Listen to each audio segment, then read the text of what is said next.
president of the board of the SS United States Conservancy.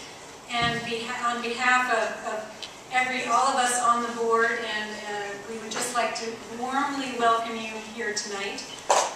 And we're just so thrilled that you're here. And I would like to invite my colleague Mark Perry to come up to join me. Basically, how the evening will unroll is that we are going to be showing the film SS United States, Lady in Waiting. And then after the film, we will hear from our executive director, Dan McSweeney, and some others, and we will have some surprises in store. But I just would invite my colleague Mark to say just a few words about the film. Let us know what you thought. Okay. SS United States, Lady in Waiting was certainly a labor of love. We could change the title tonight to SS United States, Lady in Peril. But it was a labor of love with the ship, and my collaborator Bob Radler, who directed the film, did a spectacular job.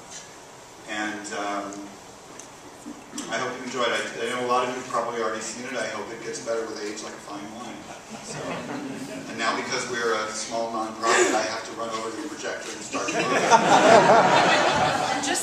My name is Dan McSweeney, ladies and gentlemen, and I'm the Executive Director of the SS United States Conservancy, and I just wanted to echo what Susan Gibbs said earlier at the beginning of the evening. We're honored and humbled and thankful that you're here. The reason that we're all here, I think we understand. The SS United States, unfortunately, is in a perilous situation. We know for a fact, from a variety of sources, that scrapping bids are being accepted by Norwegian Cruise Line, the current owner.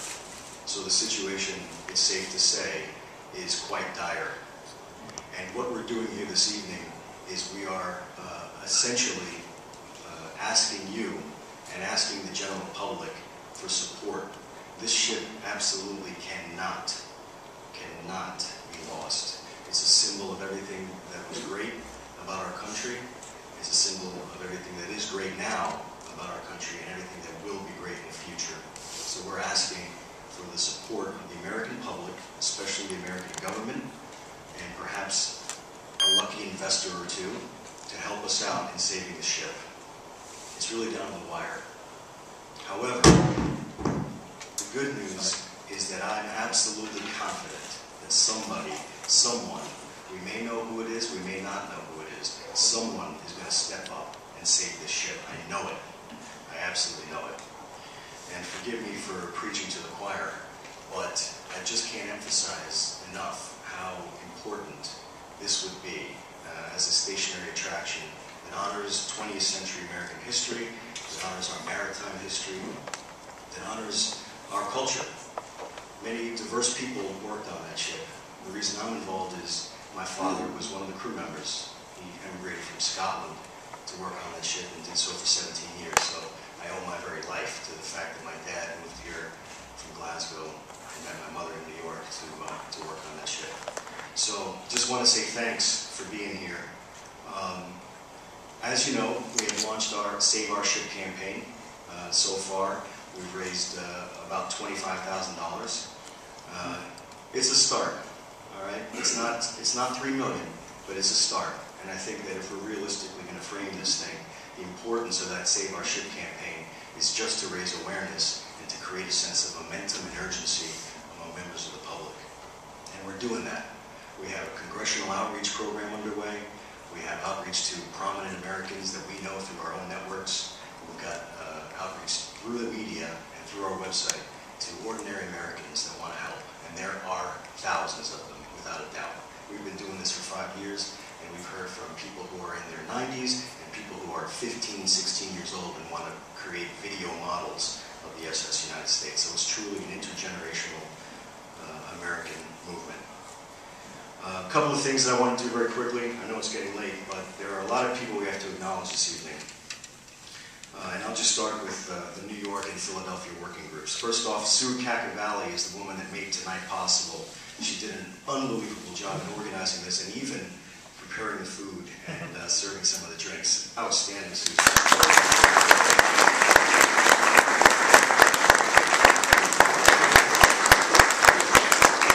Sue's mother designed the propellers for the SS United States, and in the 1950s, I think you can imagine that was a remarkable achievement for a woman.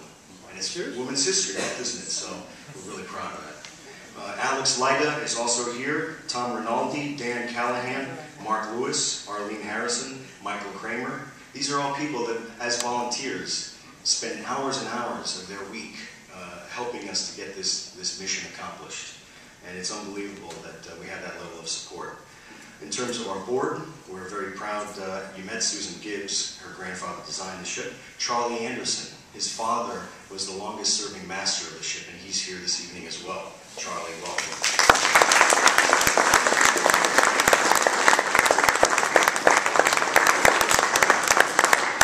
We've got a young man by the name of Joe Rhoda, and he's a crew member. He was the ship's photographer and did who knows what else. He's an interesting guy.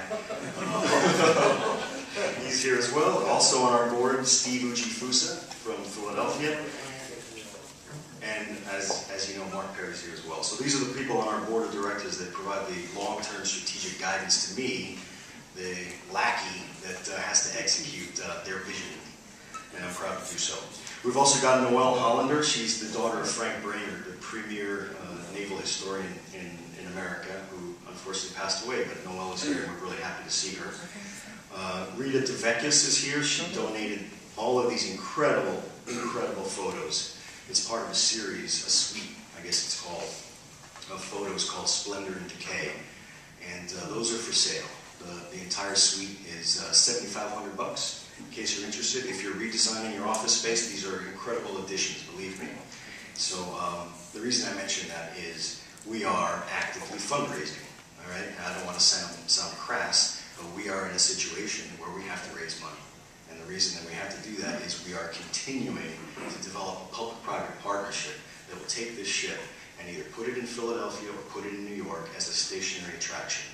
A combination of hotel, restaurant, museum, convention center space, what have you. In the case of Philly, maybe a casino, though it will be tasteful and it will be appropriate. So Rita, thank you so much for the incredible offer to donate proceeds from your photos to the SOS United States Conservancy. Another gentleman who's not here this evening has donated this photo of the SS United States. The gentleman's name is Craig Billow, and he couldn't be with us, unfortunately. He's in Philadelphia. This is an award-winning photo, and everything that, whatever amount is paid for this photo will be going straight to the Conservancy. So we're doing a silent auction, so please feel free to mingle afterwards and place a bid. Certainly feel free to place a bid. There's other folks we want to recognize. Sharon Young, who's in the documentary, she traveled on the ship as a young girl, and she traveled all the way from, I think, Memphis, if I'm not mistaken, to be here this evening. Sharon, thanks a lot. That's pretty much it, ladies and gentlemen. I just encourage you to spend the next hour or so networking and contributing your ideas to how we're going to save the ship, because it will happen. It will happen. And we need your help to do that. This is the start of our Save Our Ship campaign, and it's not going to happen. It's not going to happen unless people spread the word. So we need you to be engaged. We need you to ask tough questions about how we're going to do this, and we need you to tell your friends, your family, your congressmen, your state assemblymen, your media folks that this absolutely is an essential mission. This will occur. It must occur, and with all of your help, we'll pull this off. It's a difficult situation. Our back is, to a certain extent, up against the wall, but we're going to triumph. If William Francis Gibbs can have the vision and the courage to build that ship, then we can have the courage and the vision to save it. And that is absolutely essential for all of us to be involved in that. So, thank you so much.